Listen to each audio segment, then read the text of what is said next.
దేవుని స్తోత్రం అందరికీ వందనాలు. దేవుని మాటలు నన్ను చూశారు.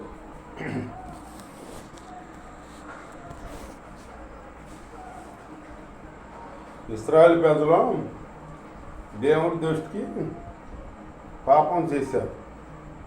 పాపం చేసి యెహోవా మాట వినక అన్ని దేవతలు అనుసరించి దేవుడి ఎదుట పాపం చేశారన్నమాట. దేవుడు చెబుతున్నాడు, వ్యభిచారానికన్నా విగ్రహారాధన మహాఘోర పాపం అంట. వ్యభిచారానికన్నా విగ్రహారాధన ఘోర పాపం. అటు మా పాపం చేశారు ఇశ్రాయేలు పెద్దలు. దేవుని మరిచి విగ్రహాలను చేసుకుని విగ్రహాల చుట్టూ తిరుగుతూ విగ్రహాలని ఆరాధిస్తూ ఉండేటప్పుడు దేవుడి ఉగ్రత ఈ ప్రజల మీదకి వచ్చింది. ఫిలిష్తీయుల మీదకి యుద్ధానికి వచ్చినప్పుడు వీళ్ళు గెలవలేకపోతున్నారు. ఎందుకని దేవుడి ఆధీనంలో లేరు వీళ్ళు. దేవుడి ఆధీనంలో ఉంటే దేవుడి వీళ్ళ పక్షాన యుద్ధం చేసేవాడు. వీళ్ళు లేరు. దేవుడి ఆధీనం లేకుండా తొలగిపోయారన్నమాట. తొలగిపోతే అప్పుడు ఫిలిష్తీయులు వీళ్ళని జయించేస్తుంటే వీళ్ళక ఏం చేయలేక వచ్చి సమయాలకి మొరపెట్టుకుంటారు. సమయాల దగ్గర మొరపెట్టుకుంటారు. నువ్వు మా గురించి ప్రార్థన చెయ్యి అని సమయాల్ని అడుగుతారు అన్నమాట. దేవుని స్తోత్రం అడిగేటప్పటికి ఈ సమయాలు ఏమంటాడు, మీరు విశ్వాలో కూడుకుని విశ్వాలోకి రాయండి. నేను మీ కొరకు యెహోవాకు మొరపెడతా. మీరు ఉపవాసం ఉండి నీళ్లు చేదినట్టు చేది ఈ కన్నీరు విడిచి దేవునికి మొరపెట్టుకోండి. పాపులమైన మమ్మల్ని క్షమించమని. మేము పాపం చేశాము ప్రభువా, మమ్మల్ని క్షమించు అని మొరపెట్టుకోండి. కన్నీరు విడితే అప్పుడు దేవుడు కన్నీరు చూసి అప్పుడు మీకు విడుదల ఎత్తాడు అన్నమాట అని సమయలు అన్నాడు. సమయలు మొరపెట్టుకుని ఈ తర్వాత ఒక పాలు విడవని గొరిపిల్ల ఒకటి తీసుకురమ్మన్నాడు. పాలు విడవని గొరిపిల్ల ఒకటి తీసుకొచ్చి యెహోవాకి సర్వాంగ కవసం సర్వాంగ యుహోమముగా బలి అర్పించడానికి ఏమన్నాడనమాట. సర్వాంగ యుహోమంగా గొరిపిల్లని అర్పించారన్నమాట.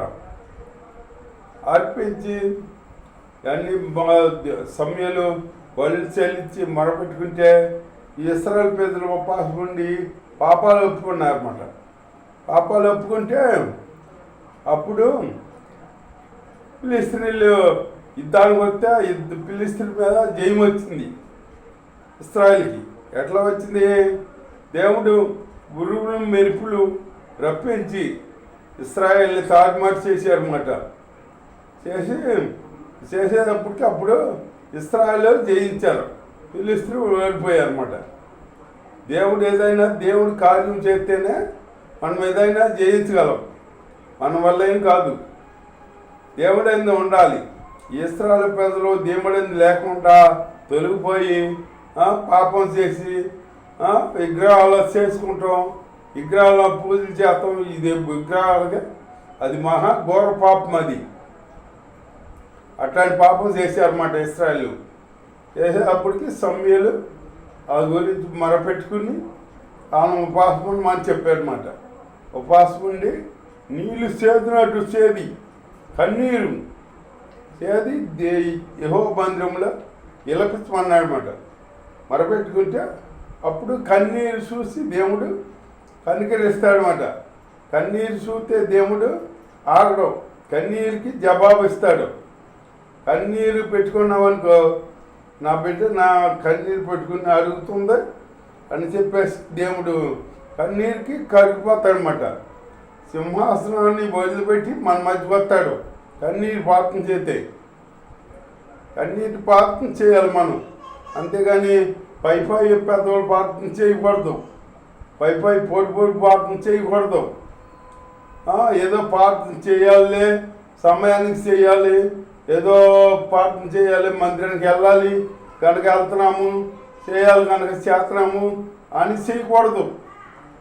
మనం హృదయంలో ఉండాలి. మనకి దేవుడికి ప్రార్థన చేయాలి, దేవుని మందిరానికి వెళ్ళాలి, దేవుని గణపరచాలి, దేవుని ఆత్మతో మనసుతో కూడా పాడాలి, గణపరచాలి.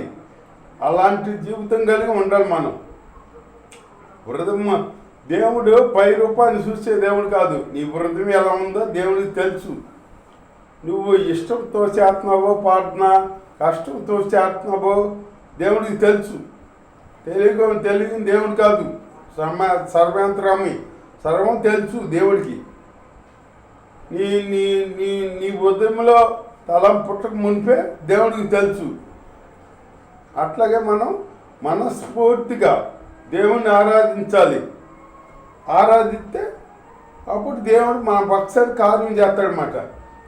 దేవుణ్ణి ఆరాధించాలి. అన్న భక్తురాలు వచ్చింది, అప్పుడు ఈ సన్నిధిలో వచ్చి విలపించుకుందామాట. దుఃఖంతో విలపించుకుందన్నమాట. విలపించుకుంటే దయచేయండి అన్నాడనమాట. ఏమన్నా తాగొచ్చావా ఏంటి అని దయచేయండి అన్నాడనమాట. అట్లాగే తాగొచ్చావా అని ఎందుకన్నాడు, నోరు మీద అవుతుంది కానీ మాట వినపడతలా, దుఃఖంతో ప్రార్థన చేసుకుంటుంది అన్నమాట. మనం తాగొచ్చిందేమో, మత్రాలు అయిందేమో అనుకున్నాడు ఈయన. అట్లాగే మనం అన్నలాగా విలపించాలన్నమాట. దేవుని పాదాలు పట్టుకుని గోదాడాలి, దేవుణ్ణి అడిగి పొందుకోవాలి. దేవుడు అడిగితే ఇవ్వని దేవుడు కాదు, మనల్ని కనికరించే దేవుడు కాదు. దేవుడు చెబుతున్నాడు, అన్యాయస్తు రాజు మీకు న్యాయం చేయగలేంది, నేను మీకు న్యాయం చేయనా అంటున్నాడు. అన్యాయస్తు రాజుకి రాజు దగ్గరికి ఒక ఆవిడ వెళ్ళింది న్యాయం తీర్చమని. రేపు వెళ్ళిండ్రా అంటున్నాడు ఆవుని. ఈవిడి అన్న ప్రకారం తెల్లారిపాటికి వెళ్ళి వాళ్ళ గుమ్మందు కూర్చుంటుంది. వెళ్ళి కూర్చుంటుంటే అప్పుడు ఏం చేశాడు, నేను దేవుడికి భయపడను, మనుషులకి భయపడను, ఈవిడి నాకు ఎడతెక్కకుండా వచ్చేసి నన్ను తొందర పెడుతుంది ఈవిడి అని చెప్పేసి ఈవిడికి న్యాయం తీర్చాలని చెప్పి న్యాయం తీర్చాడనమాట. అప్పుడు దేవుడు చెప్పాడు, అన్యాయస్తు రాజు మీకు న్యాయం తీర్చగా లేనిది నేను మీకు న్యాయం తీర్చనా అన్నాడు దేవుడు. మనకు న్యాయం తీర్చే దేవుడు. మనం ఎక్కడికో వెళ్ళక్కర్లా, ఏ కొండలకో గుట్టలకో వెళ్ళి చెప్పుకోక్కర్లా. మనమున్న కాడే మాకరిచ్చి కన్నీరు విడిచి ప్రార్థన చేసామనుకో, కన్నీరుకి కరిగిపోయి దేవుడు కన్నీటి ప్రార్థన చేసేటప్పటికి దేవుడి సింహాసనం కదులుతుందంట. దేవుడి సింహాసనం మీద ఉండడు, మన మధ్యకి వస్తాడు, వచ్చి మన కార్యం చప్పలు చేస్తాడనమాట.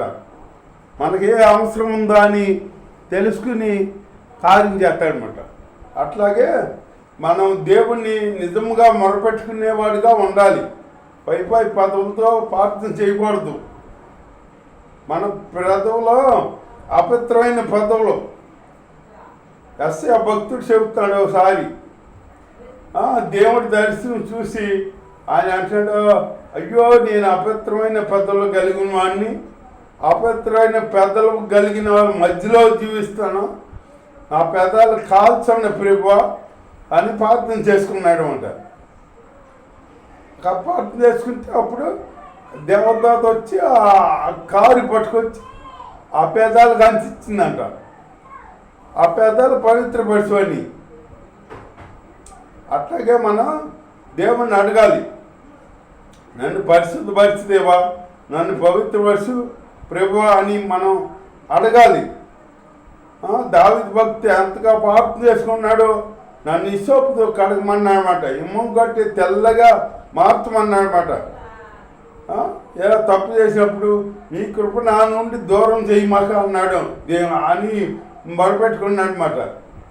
అట్లా మొరపెట్టుకోవాలి మనం దేవుడికి. అంతేగాని వస్తున్నాము వెళ్తున్నాము, మందిరానికి రావాలి కనుక వస్తున్నాములే వెళ్తున్నాము ప్రార్థన చేస్తున్నాము అనుకుంటే మనకి ఏ కార్యాలు జరగవు. దేవుడు చెబుతున్నాడు, ఎవరి క్రియల ప్రకారం వాళ్ళకి ప్రతిఫలం ఇస్తా అంటున్నాడు దేవుడు. నువ్వు దేవుడి దగ్గర ఎంతగా మొరపెట్టుకున్నావో అది దేవుడికి తెలుసు. ఎవడు నీకు ప్రతిఫలం ఇస్తాడు. నువ్వు ఏదో వంగకుండా ఏదో ప్రార్థన చేసుకుని పైపోయినా పేదలు ప్రార్థన చేసుకుని వెళ్ళిపోయావు అనుకో, నీ కార్యం జరగదు. ఇప్పుడు ఈ లోకంలో ఉన్నాం కదా, మనం పనికి వెళ్తున్నాం. పనికి వెళ్ళినాక మనం కష్టపడితేనే కదా యజమానుడు కూలి ఇచ్చేది. కష్టపడకుండా ఇచ్చేస్తున్నాడా కూలి? ఇవ్వడు కదా. మనం కష్టపడితే కూలి ఇస్తాడు.